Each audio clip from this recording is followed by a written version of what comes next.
नमस्कार दोस्तों, आज आपको दिखाते हैं कि हमारे यहाँ पे सरसों का तेल कैसे निकलता है। सबसे पहले जो हम सरसों लेके आते हैं उसको साफ करते हैं, ग्रेडिंग करते हैं, फिर उसके बाद एक लोट में 10 से 12 किलो सरसों डलती है। अब आपको दिखाते हैं कि सरसों का तेल कैसे निकलता है मशीन में। अब इस मशीन के अंदर हम जब सरसों डालेंगे उसके बाद थोड़ी सी पिसने के बाद इसमें नमी देनी पड़ती है, क्योंकि ये कोल्ड प्रेस है, इसमें हीट नहीं होती है। अगर हीट वाली होती है, अगर एक्सपीलर से तेल निकालते हैं तो उसके अंदर हीट से तेल निकल जाता है, लेकिन ये कोल्ड प्रेस मशीन है तो इसके अंदर हम मॉइस्चर देना पड़ता है इसको। तो हम इसमें पानी का थोड़ा मॉइस्चर देते हैं, फिर उसके बाद तेल निकलता है। फिर ये बीज पीसेगा, पीसने के बाद इसका तेल निकलेगा, और जो तेल निकलता है वो बिल्कुल ठंडा निकलता है। जैसे जो आज रूम टेम्परेचर अगर मान लो 30 डिग्री है तो इसमें जो तेल जो निकलेगा वो 35-40 मतलब 10-15 डिग्री टेम्परेचर ऊपर रहता है। नेक्स्ट टाइम हम जब भी वीडियो बनाएंगे उसमें आपको एक बार टेम्परेचर भी नोट करके दिखाएंगे कि कितने डिग्री टेम्परेचर इसके अंदर निकलता है। तो ये जो तेल होता है इसके अंदर कोई भी हीट नहीं होती है, मतलब ठंडा निकलता है ये तेल। अब कई लोग क्या होता है ये बोलते हैं कि भैया हमें कैसे पता चले कि ये प्योर तेल है।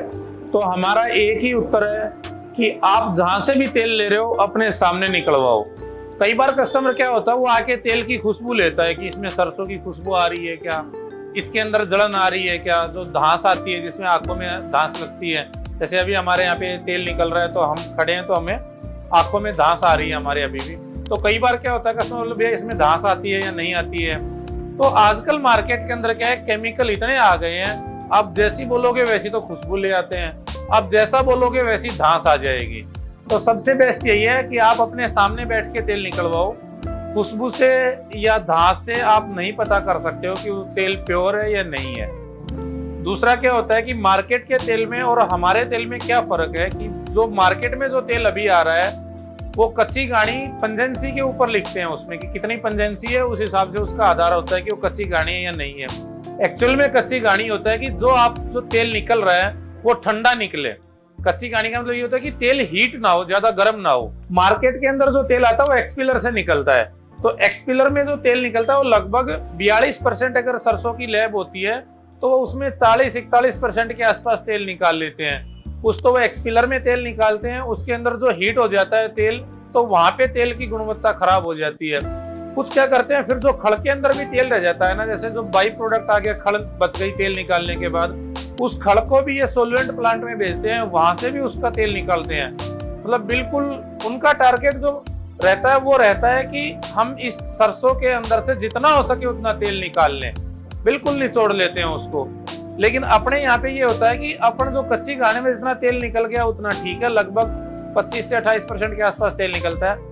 बाकी जो तेल बचता है वो पशुओं के लिए, जो कैटल फीड के लिए जाता है, जो खड़ बन जाती है वो, तो पशुओं को भी उतने तेल की जरूरत होती है, तो वो भी उनके लिए लाभदायक होता है।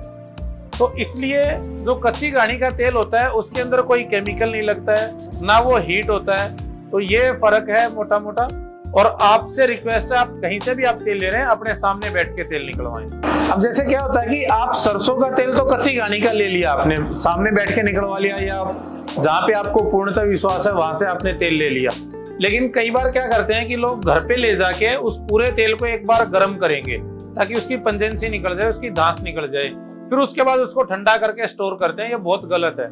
जब आपने कच्ची घानी का तेल लिया वो लिया इसलिए कि जिस टाइम पे आप खाना पका रहे हो उसी टाइम पे तेल गर्म होना चाहिए, उससे पहले तेल हीट नहीं होना चाहिए, वरना वो खराब हो जाता है। तो आपसे रिक्वेस्ट है कि आप जब तेल लेके जाते हो तो उसको एक साथ ही गर्म ना करें, जब आपको यूज करना हो उसी टाइम पे उसको गर्म करें। धन्यवाद।